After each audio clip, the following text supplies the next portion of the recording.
Good morning, students. Today we're going to start the fourth topic of change in profit sharing ratio among existing partners, and the topic is revaluation of assets and reassessment of liabilities. ठीक है, ये होता क्या है, just let's understand it. जब भी partners की profit sharing ratio change होती है तो पूरी फर्म में वो चेंजेस लेके आते हैं. At that time they decide कि उनके जितने भी एसेट्स हैं, उनकी जितनी की भी लाइबिलिटीज है, उसकी वैल्यू दोबारा निकाली जाए. और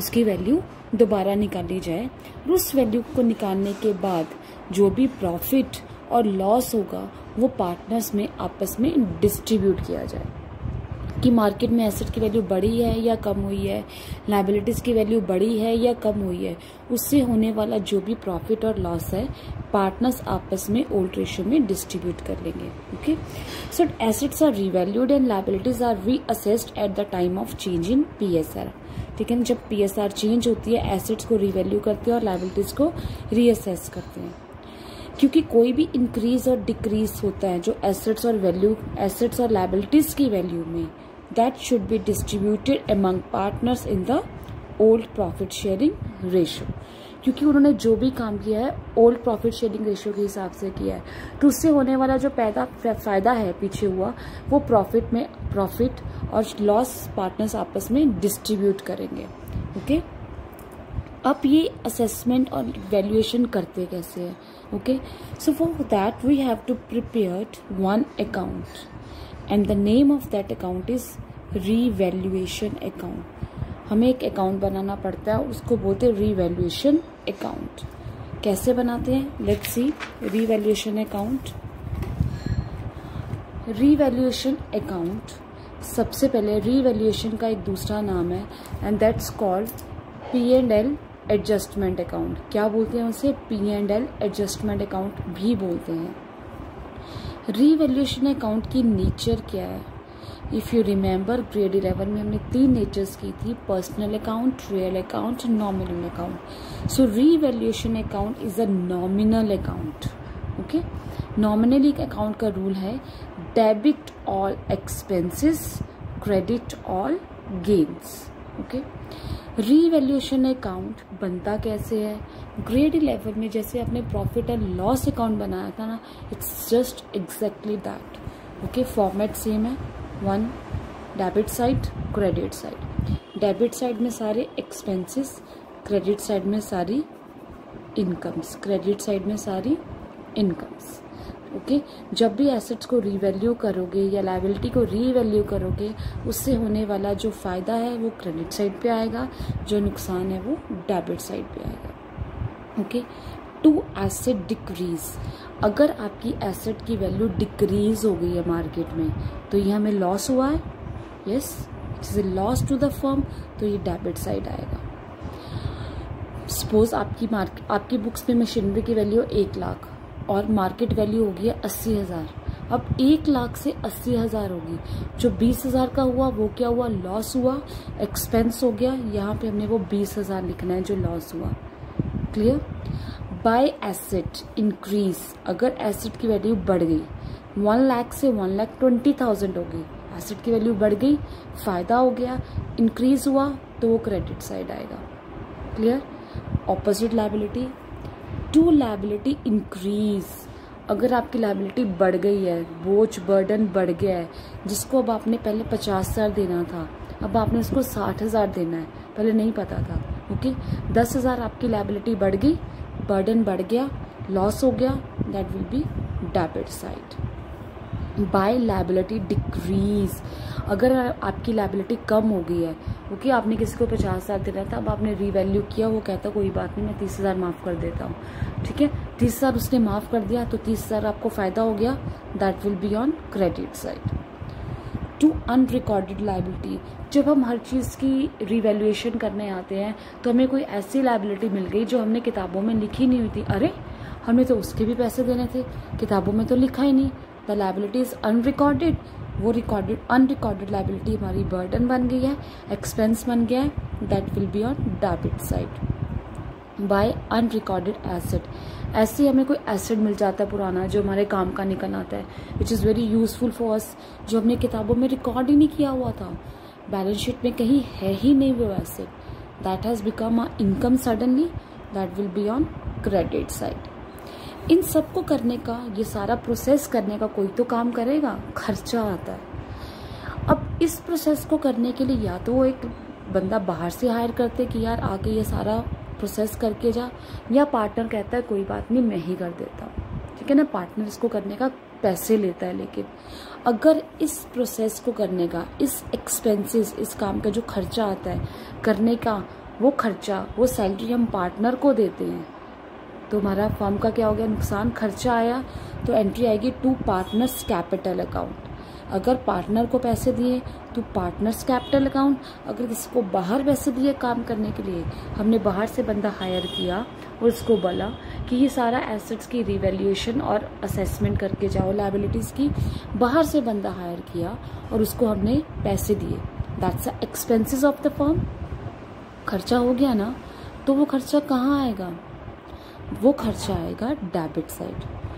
वंस अगेन, अगर हम इस सारे प्रोसेस को करने के लिए पार्टनर को ही पैसे देते हैं, फर्म बनती है 2 पार्टनर से, एक पार्टनर सारा काम कर रहा है इसका, तो उसको हम सैलरी दे रहे हैं इस काम के करने के लिए, उसको बोलते हैं remuneration. What do we call it, remuneration.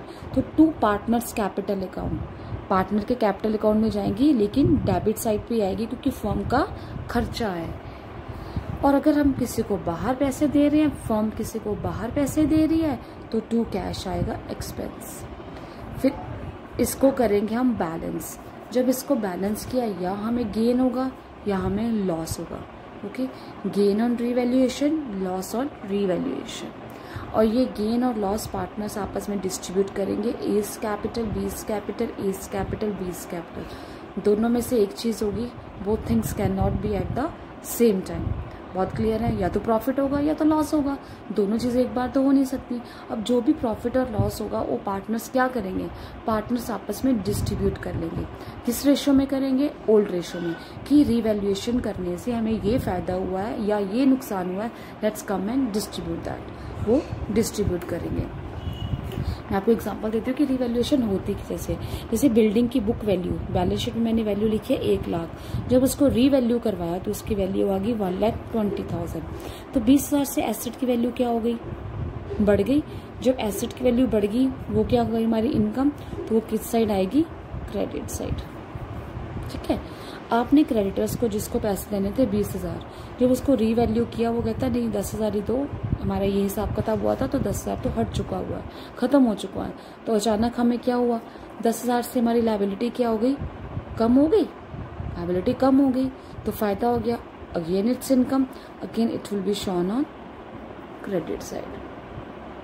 Clear बेटा, ये तो हमने किया है अकाउंट। इसी को अगर जर्नल एंट्रीज बनानी हो, क्योंकि ज़्यादातर जो अकाउंट्स के पेपर में आती है आपको जर्नल एंट्रीज आती है, अकाउंट की बजाय जर्नल एंट्री बनानी पड़ती है। इसी की जर्नल एंट्री बना सकते हैं हम यहीं से, revaluation account debit to asset, revaluation account debit to liability, increase in liability. ठीक है, एसेट अकाउंट डेबिट, रीवैल्यूएशन की क्रेडिट साइड पे है ना, asset account debit, increase in asset account debit to revaluation. ठीक है, ऐसे जर्नल एंट्रीज बनानी है।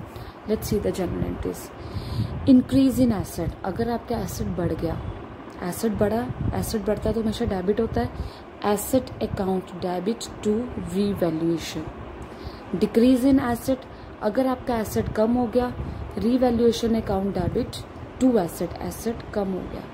ठीक है ना, ऊपर भी मैंने यही दिखाया था, अगर एसेट कम हुआ, revaluation account debit to decrease in asset, यहीं से जर्नल एंट्री बन सकती है। Okay, increase in asset account debit to revaluation. अब लायबिलिटी की एंट्री क्या आ जाएगी, increase in liability and decrease in liability.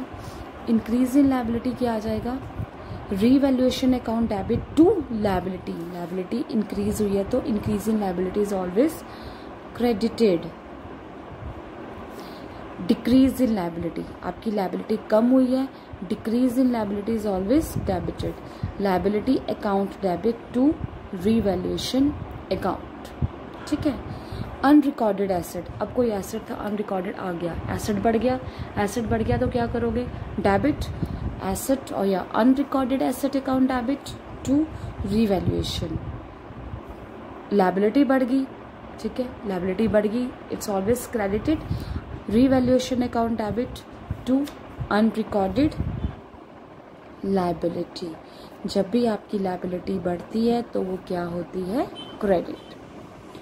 अब व्हेन एक्सपेंसेस या remuneration is paid to the partner, ये सारा प्रोसेस कहता पार्टनर कहता है यार बाहर से बंदा क्यों बुलाना, ये सारा काम मैं ही कर देता हूँ अकेला, जो अपने बाहर पैसे देने वो पैसे मुझे दे देना सैलरी।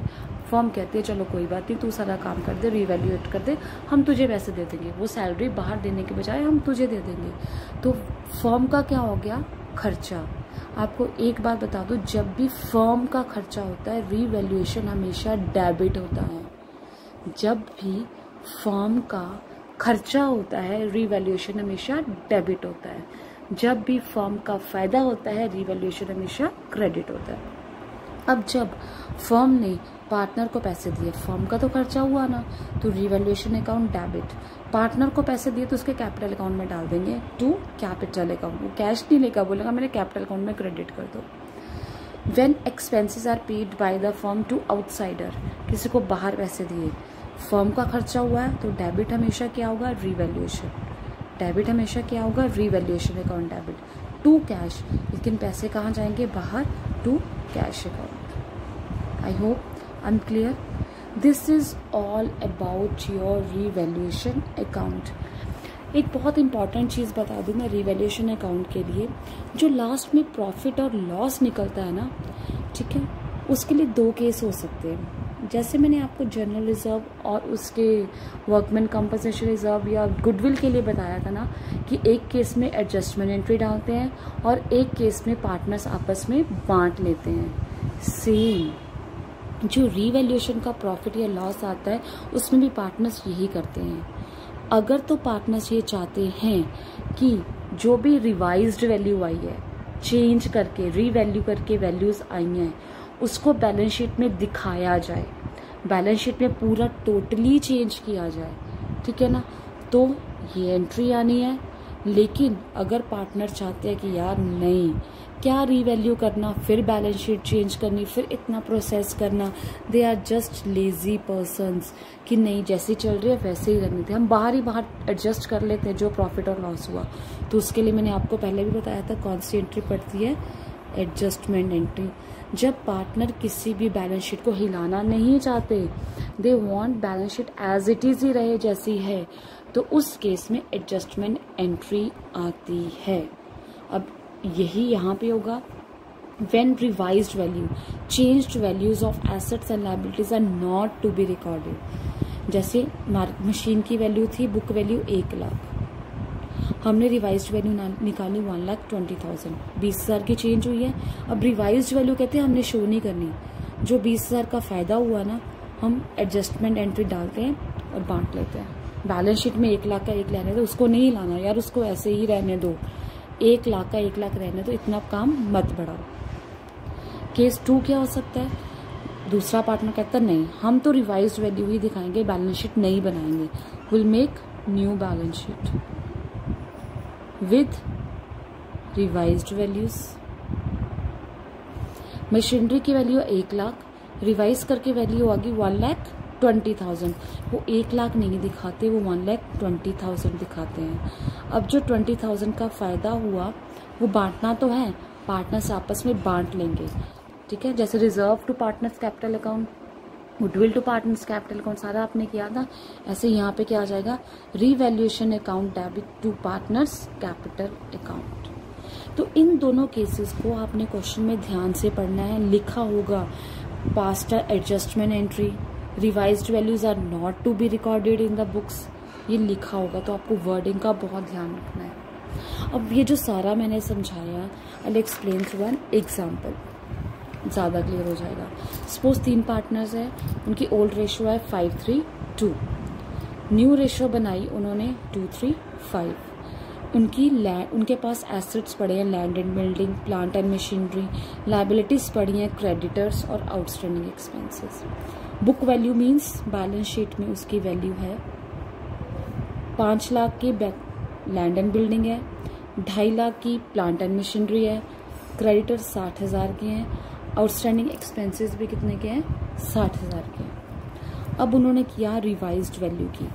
जब लैंड एंड बिल्डिंग को रिवाइज किया तो मार्केट वैल्यू आई 5,50,000 बढ़ गई। प्लांट एंड मशीनरी 2,50,000 से हो गया 2,40,000 कम हो गया। क्रेडिटेड 60,000 से 55,000 हो गए, ये भी कम हो गए। आउटस्टैंडिंग एक्सपेंसेस 60,000 से 75,000 हो गए, ये भी बढ़ गए। ठीक है, अब इसका नेट इफेक्ट देखते हैं या रिवैल्यूएशन अकाउंट बनाते हैं, दोनों चीजें करके देख लेते हैं। 5 लाख से 5,50,000 हो गई, एसेट बढ़ गया। जब एसेट बढ़ता है तो कौन सी साइड आता है? क्रेडिट साइड, तो मैंने प्लस में लिखा है। प्लांट एंड मशीनरी 2.5 लाख से 2,40,000 हो गई, प्लांट एंड मशीनरी कम हो गई तो मैंने माइनस में लिखी है 10,000। एसेट कम हुआ तो डेबिट। क्रेडिटर्स 60,000 से 55,000 हो गए, लायबिलिटी कम हुई है। लायबिलिटी कम हुई है, बोझ कम हुआ है तो फर्म का फायदा हुआ है। Decrease in liabilities credit plus में लिखी है, जो फायदा है वो प्लस में, जो नुकसान है वो माइनस पे। ठीक है, जो इनकम्स है मैंने वो प्लस में लिखी हैं और जो एक्सपेंसेस है वो मैंने माइनस में लिखे हैं। आउटस्टैंडिंग एक्सपेंसेस 60,000 से 75,000 हो गए, लायबिलिटी बढ़ गई, डेबिट, एक्सपेंसेस माइनस में। इन सब का नेट इफेक्ट देखा, 50,000 प्लस 5,000 माइनस 10,000 माइनस 50,000, 30,000 का क्या हुआ? गेन, रिवैल्यूएशन पे फायदा हुआ है। ठीक है, अब इसी को हम अकाउंट में भी कर सकते हैं। क्वेश्चन में बोला हुआ है अकाउंट से करो या जनरल वर्किंग नोट करो। मैंने रिवैल्यूएशन अकाउंट बनाया टू प्लांट एंड मशीनरी, 10,000 से कम हुई थी, इधर लिखती। टू आउटस्टैंडिंग एक्सपेंसेस बढ़े थे, यहाँ लिखती expenses. By land and building, land and building की वैल्यू बढ़ी थी, यहाँ लिखती। बाय क्रेडिटर्स, लायबिलिटी कम हुई थी, यहाँ लिखती। इसका बैलेंस निकाला, 30,000 आया। देखा 30,000, नेट इफेक्ट भी 30,000। जब आपको बोला ना सिंपल वर्किंग नोट से करो, आप ऐसे भी कर सकते हो, लेकिन अगर प्रॉपर रिवैल्यूएशन अकाउंट बोला तो रिवैल्यूएशन अकाउंट ही बनाना है। अब इस 30,000 को क्या करें? आपस में बांटें या एडजस्टमेंट एंट्री डाल दें? Case 1, case 2। Revised values not to be shown in valuation. ये जो रिवाइज्ड वैल्यू है बैलेंस शीट में नहीं दिखानी, बैलेंस शीट में पुरानी वैल्यूज ही दिखानी है, पुरानी वैल्यूज, नई वैल्यूज नहीं दिखानी। तो उस केस में हम क्या डालते हैं? Adjustment entry. एडजस्टमेंट एंट्री क्या है? Gaining partners to sacrificing partner. ये मैंने गेन और लॉस निकाला है, ये आपको आता है old ratio minus new ratio. S is sacrificing, C is gaining, B को कोई फर्क नहीं पड़ा। तो आपकी जर्नल एंट्री बन गई C's capital account debit to A's capital account, right. उसके बाद दूसरा case, when revised values to be shown in balance sheet, new values दिखानी है। आलसी नहीं है, बड़े एक्टिव हैं ये सारे पार्टनर्स, कहते हैं हम दोबारा बना देंगे बैलेंस शीट, तो क्या हो गया? तो एंट्री क्या है? Revaluation account debit to partners capital account. Partners capital account को क्या करना? क्रेडिट। रिवैल्यूएशन का प्रॉफिट कितना आया था? 30,000। पुरानी रेशियो क्या है? 5:3:2। 30,000 को पुरानी रेशियो में बांट लिया। ए को मिला 15,000, बी को मिला 9,000, सी को मिला 6,000 रुपया मैंने। ठीक है बच्चे, this revaluation account is very important. ये हर चैप्टर में आपने बनाना है। Go through the video very carefully. Will be discussing doubts tomorrow. Watch it 1 time 2 time. I hope you will be clear with everything. Any doubt, kindly contact me. Okay. One thing last में बंद कर रही हूँ, but I want to revise it. Asset बड़ा है तो credit, liability कम हुई है तो क्रेडिट इनकम। एसेट कम हुआ है तो डेबिट, लायबिलिटी बढ़ी है तो डेबिट। ठीक है, go through it and just try to solve the sums. Thank you and have a nice day.